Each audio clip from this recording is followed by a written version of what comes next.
Y tal como adelantaba nuestro separador, llega el momento del mejor hablar de ciertas cosas de esta semana. Y tal como les adelantaba este excelentísimo conductor que tiene este programa, que la verdad es un lujo tenerlo.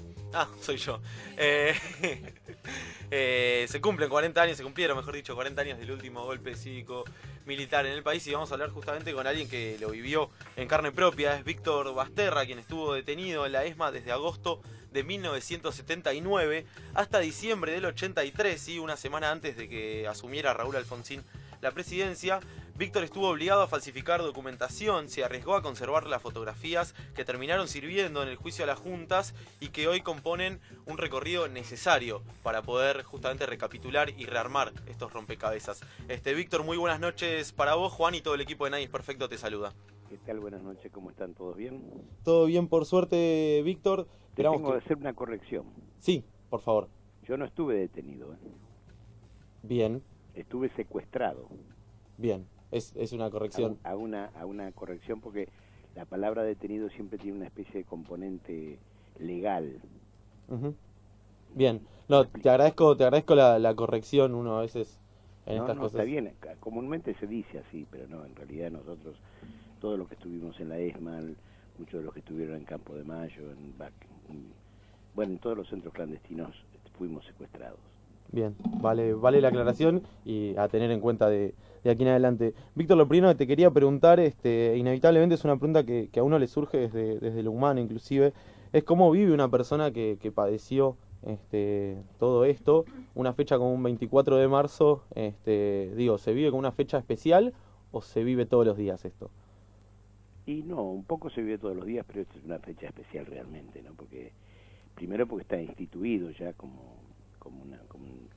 digamos, el mojón de la oscuridad de la Argentina.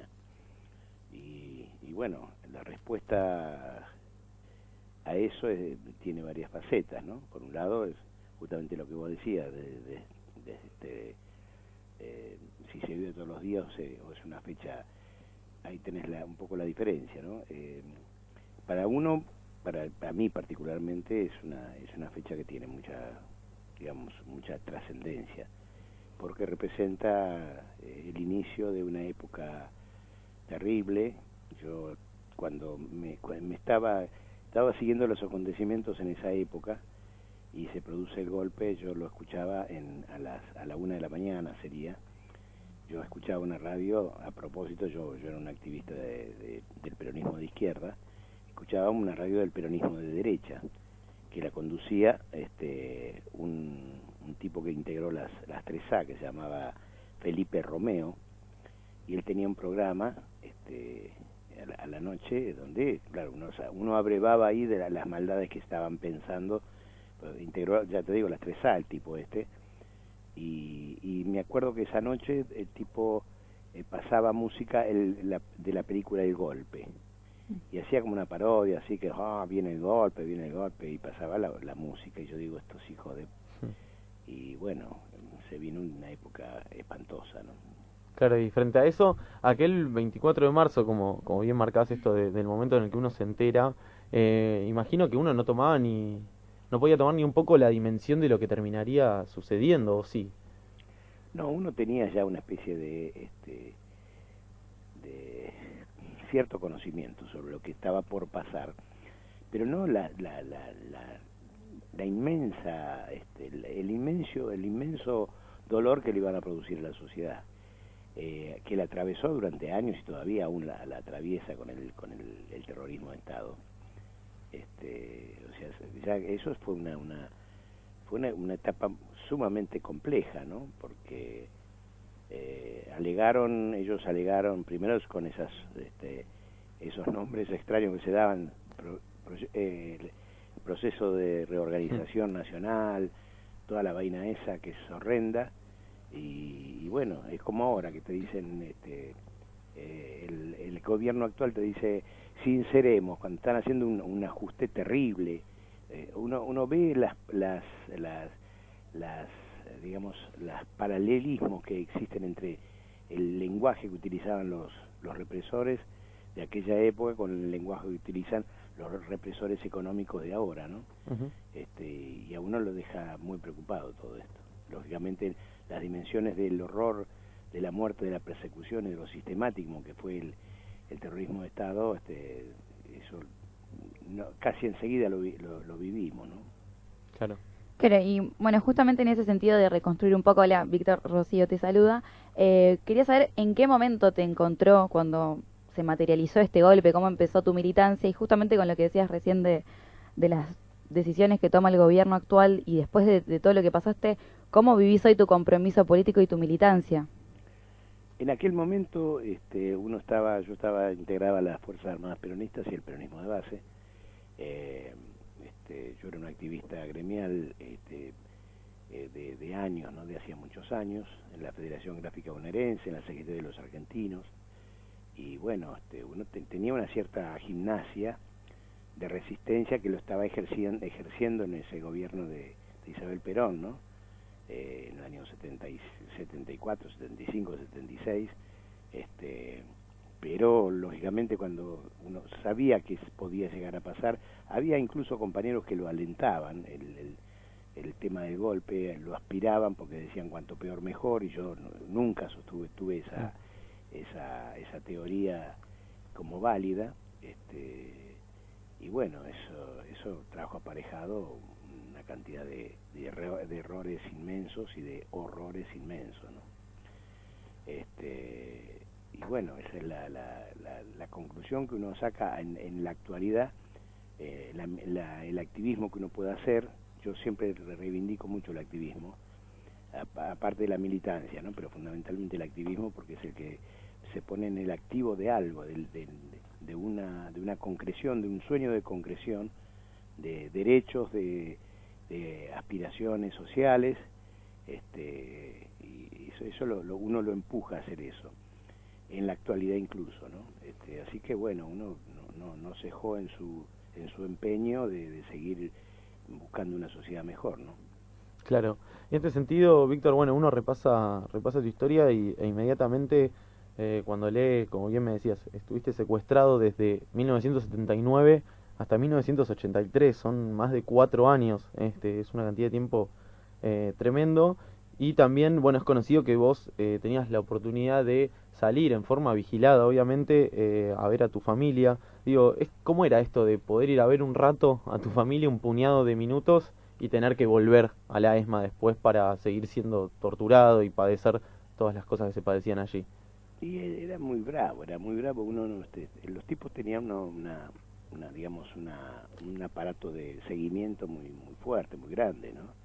Además, la familia pasaba a ser rehén cuando uno comenzaba a visitar a la familia. Eso era una cosa que uno la tenía clara, no era que uno iba y lo dejaban solo o no, uno primero hacían inteligencia sobre la familia también.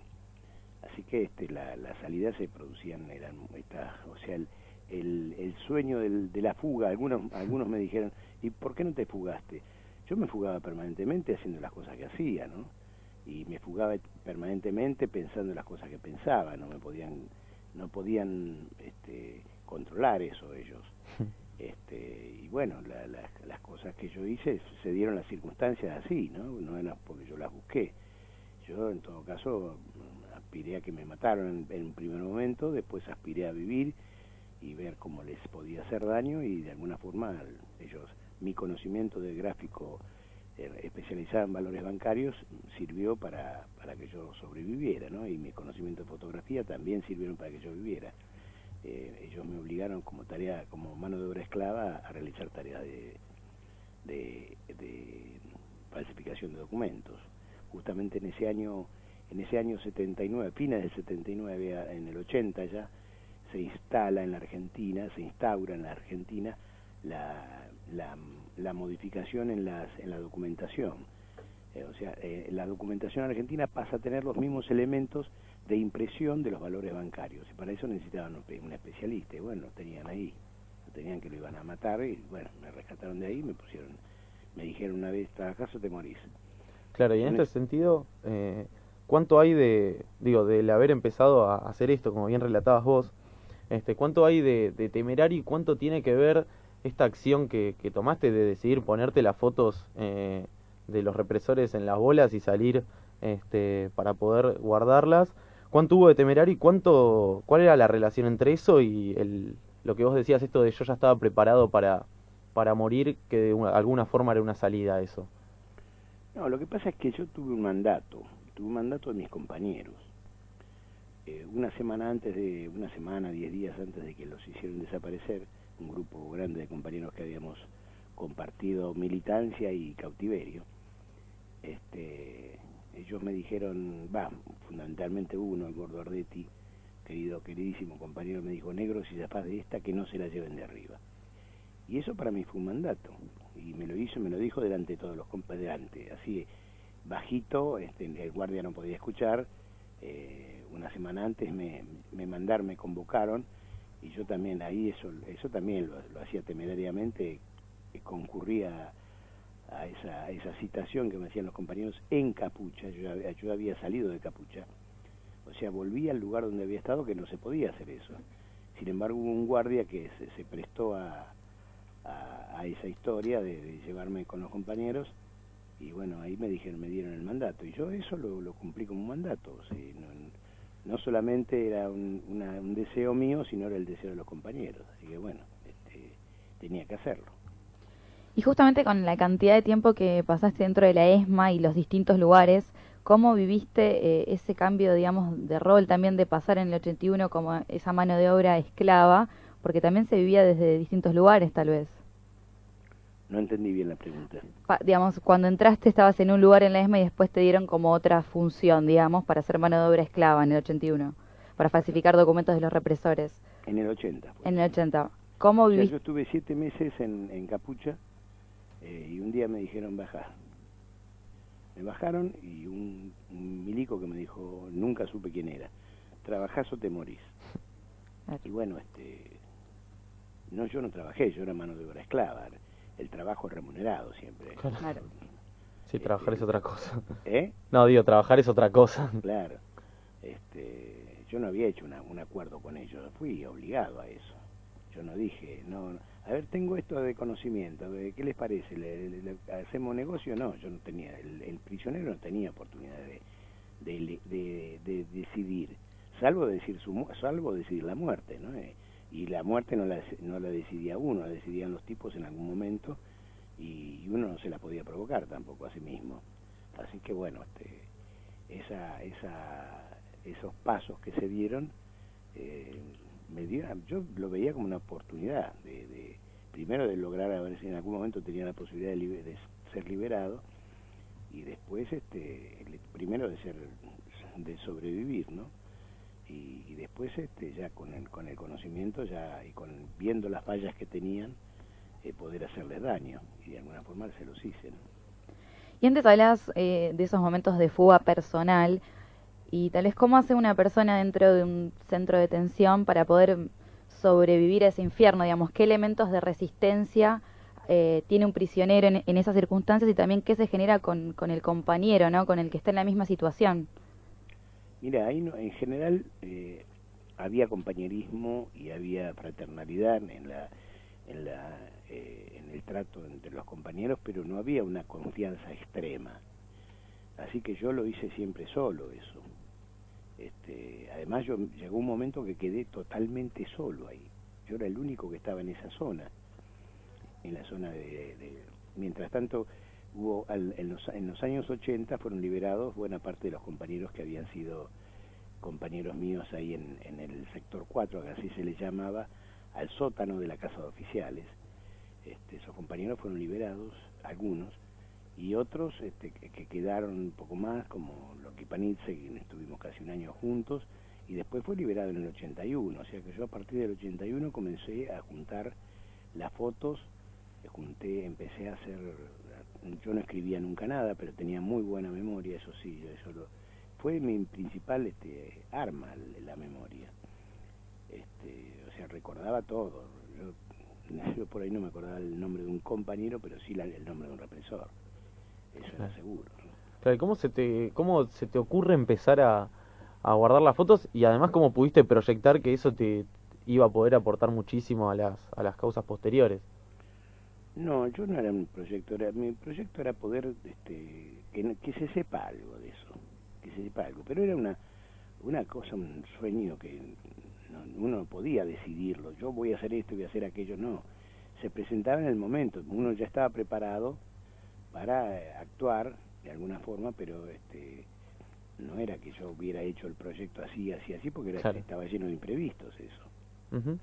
Yo, por ejemplo, la foto que saqué del interior de la ESMA, yo no podía preverlo, pero sin embargo una vez trajeron una máquina, un flash, y yo entonces aproveché para sacar las fotos ahí, cuando justo que les saco al interior de ese sector 4, que ahora está totalmente desmantelado, siento a mis espaldas, ¿qué haces, la puta que te parió? Y yo me doy vuelta y le dije, jefe del sector 4, yo le digo, estoy probando el flash. Hacía 3 días que lo habían comprado, era plausible que yo probara el flash. Entonces se quedaron así, pero tenía película dentro. Así que todas esas cositas, esos pequeños subterfugios que uno utilizaba, uno los hacía con cierta naturalidad, ¿no? Naturalidad. Se cagaba en las patas, pero lo tenía que hacer. Yo lo tenía que hacer. Claro, y también tengo entendido que incluso con este tema de la memoria, ha llegado a hacer como puntos en libros sobre letras para poder después recopilar los nombres de los represores. Sí, pero eso lo hice en la casa de una compañera en una Ujú. salida, que yo me quedé casi toda la noche ahí, ella tenía un libro de la Dita Escardal, y empecé a pinchar con una aguja en algunas hojas específicas, no me acuerdo si eran las pares o las impares, las pares me parece que eran. Y ahí cada pinchazo, si uno lo seguía, era el nombre de la persona que yo quería primero, y después el segundo que yo tenía en mi cabeza, el tercero, el cuarto, así un montón de nombres que yo no los había puesto en papel, jamás, pero sí los tenía en la cabeza. Y esa fue la primera muestra de haber dejado en algún lugar por si a mí me pasaba algo. Por supuesto a mí no me pasó lo que podía haberme pasado, pero el libro se perdió porque la compañera lo perdió. Esas cosas que pasan, pero bueno, yo después lo pude hacer bien. Claro, aunque sea los tenías ya un poco más frescos. ¿Y Sí, qué, en ese momento sí. y qué diferencias hay entre el Víctor que entró a la ESMA, obviamente secuestrado y forzado, y el que salió? ¿Con qué convive ese Víctor todos los días? No, ese Víctor es un tipo que simple, común, que no siempre ha buscado trabajar, que bueno, que sigo siendo solidario, sigo buscando siempre un poco el bienestar de un pueblo al que amo. En eso se parece. Después los años han hecho que sea muy diferente al joven activo y vigoroso que era en mi juventud. Pero después todavía tengo la mente bastante ágil y la memoria bastante alerta. Y en relación a todo lo que se hizo con la vuelta de la democracia, las diferentes políticas digamos, las diferentes presidencias, los roles que tuvieron con respecto a los derechos humanos, el punto de inflexión que fue el 2003 con la derogación de las leyes, con la reapertura de los juicios, ¿qué visión tenés sobre el rol del Estado en estos años y qué expectativa tenés a futuro, justamente con lo que hablabas antes del nuevo gobierno? Y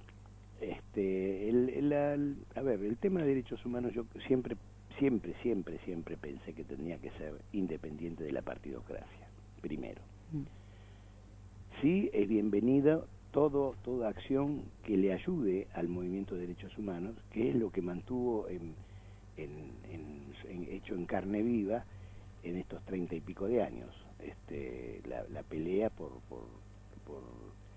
saber dónde están los compañeros y castigar a los culpables, porque este era el objetivo cuando se hablaba aparición con vida y castigo a los culpables. No sé si ustedes recuerdan, son muy jóvenes seguramente por las voces. No, sí, pero recordamos igual de todo. Bueno, y bueno, yo siempre digo, bueno, yo aparecí con vida y de alguna forma aporté para castigar a los culpables. Y yo fui muy combatido al principio de todo, en las primeras instancias del Estado de Derecho, porque había digamos una sombra de duda sobre el sobreviviente, sobre todos los sobrevivientes. pero yo creo que casi todos, el 97%, 99% de los compañeros se han portado dignamente en esta historia, así que y bueno, partiendo de eso, también creo que la mayoría de los compañeros han tomado un partido por el agradecimiento, aunque si el Estado se preocupa, por supuesto siempre con una visión crítica, algunos, con otros más digamos, más afín a lo que pasaba en tal o cual gobierno, pero bueno, en lo que está pasando, lo que sí es preocupante, lo que va a pasar ahora, ¿no? Lo que está pasando ya ahora, con personajes que son ya funcionarios de algún ejecutivo, como el caso de Darío Pérfido, y evidentemente hay alguien que lo sustenta ahí. A eso quería apuntar. Cuando lees ese tipo de cosas, digo, cuando ves a un tipo como el ministro de Cultura porteño, ni más ni menos, decir que en Argentina no existieron 30.000 desaparecidos, o retomar ese tipo de discusiones que creíamos ya saldadas con la sociedad, ¿qué es lo que te pasa internamente? ¿Crees que, digo, porque atrás de Darío Pérfido viene Cecilia Pando reivindicando la teoría de los dos demonios, y como se vuelve a dar como una batalla cultural desde ese lugar? ¿Qué es lo que te pasa a vos? Siempre esto va a estar presente, esta pelea, porque primero esta gente que sostiene eso no es nueva. Cuando se instala el Estado de Derecho, se establece también como término la teoría de los dos demonios. Es más, el prefacio del Nunca Más, el prólogo escrito supuestamente que era por Sábato, habla de que las Fuerzas Armadas tuvieron que reaccionar por la acción disolvente y cruel de un extremismo que va en toda esa sanata miserable. También la sufrimos en aquellos años. No olvidemos, la teoría de los demonios no es nueva. El número de desaparecidos, también siempre hubo una disputa sobre eso. Yo por eso siempre digo que son miles, porque además hay una realidad. Hay gente que habla sin tener un poco de conocimiento. Yo he andado por Chaco, he andado por Corrientes, he andado en Jujuy, en buenas partes de las provincias, digamos, en los lugares pobres, y en todas partes hay gente desaparecida y que no ha sido denunciada. Eso es lo notable. Claro. Es increíble eso, pero bueno, esto es lo que pasa siempre en las sociedades, ¿no?